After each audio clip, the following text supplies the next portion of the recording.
დეტალურად რომ აუხსნა ადამიანებს თუ რა მნიშვნელოვანია წყალმცენარეების ჟანგბადის გამოყოფაში. აუხსნათ?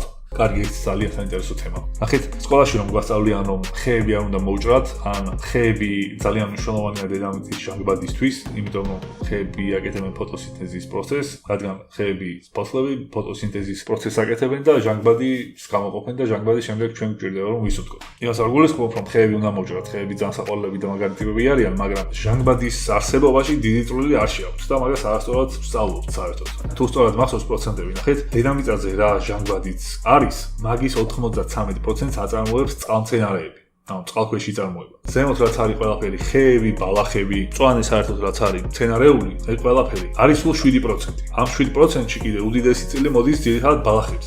ხეებს მთლიან დედამიწაზე ყველა ხეს ერთად ძალიან ცოტა პროცენტში აქვს ჟანგბადის არსებობაში და წარმოებაში. ის ფაქტიც ალბათ გაგიგიათ, რომ ამაზონის ჯუნგლები არის დედამიწის ფილტვები, იმიტომ რომ იქ წარმოიქმნება სულ ჟანგბადი, მაგრამ ასე არ არის. იმ 7%-ის 40% მოდის ამაზონის ჯუნგლებზე სულ. და ამ პროცენტებს და ამ მასშტაბებს კარგად თუ გაიაზრებთ, ბოლოს იქამდე მივდივართ, რომ ხის მოჭრაზე უფრო ცუდი ჟანგბადისთვის არის თევზაობა. რადგან წყალმცენარეები თუ ჟანგბადის წარმოქმნაში 93% წვლილი ჩედიან, მაშინ წყალმცენარეები ბევრად უფრო მნიშვნელოვანია, ხო? და წყალმცენარეებს არ შეუძლიათ გამრავლება თუ თევზები არ არის. თუ წყალში თევზები არ არის, წყალმცენარეები ვერ მრავლდებიან. შესაბამისად, ერთი თევზი უფრო მნიშვნელოვანია, ვიდრე ერთი ხე, ესე უხეშად რომ ვთქვათ. ამიტომ მე თევზა შეიძლება უფრო აზიანებდეს ჟანგბადს, ვიდრე ხის მჭრელი. რაში რამდენს თევზავს და რამდენს ჭრის, მაგრამ ესე საინტერესოა შედასადარებლად.